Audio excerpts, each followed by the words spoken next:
Бейиш нуру. Аллах эмне үчүн эт жеген жаныбарларды жаратты.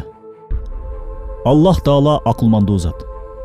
Ал кээ бирки жаныбарлардын ырыскысын өсүмдүктөр кылса, ал эми кээ бирки жаныбарлардын ырыскысын эт кылып койду. Ушул жерден суроо туулат.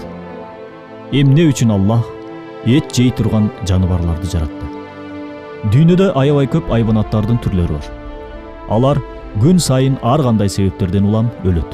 Баарыбызга маалым болгондой эле, өлгөн жаныбарлар өлгөн жеринде эле калат. Эгер Аллах эт жей турган жаныбарларды жаратпаганда, же болбосо бүткүл айбандарды чөп, өсүмдүк жей турган кылып койгондо, анда дүйнөнү өлгөн жаныбарлар каптап кетмек.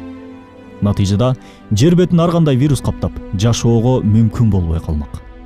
Өлгөн жаныбарлардын этин экинчи жаныбарлар жеп, жер бетин тазалап, Аллах Тааланын Куддус, башкача айтканда, таза деген ысмын чагылдырып турат.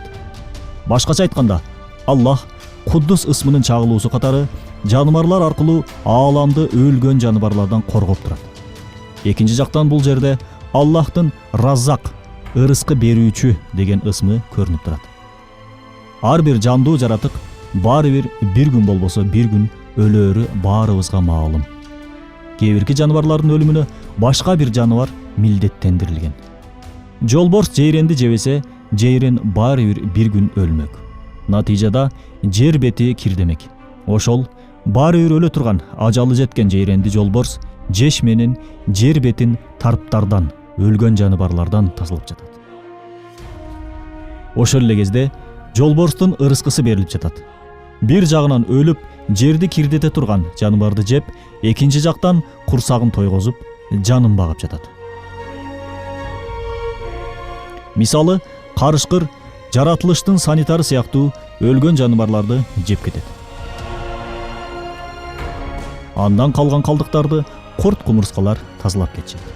Мына Аллах ар кандай жаныбарлар аркылуу жер бетин тазалап турат. Ушул күнгө чейин жаныбарлар өлсө ким жок кылып тазалайт деп ойлодукпу? Жакшылап акыл калчасак, ойлонсок, ой жүгүртсөк, өтө көп Аллахтын таң калыштуу можизалары бар.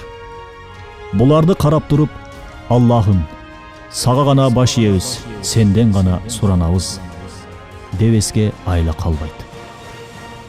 Бул акыйкаттар Рисале-и Нур аттуу Курандын тафсиринин маанисинен алынды. Бейиш нуру.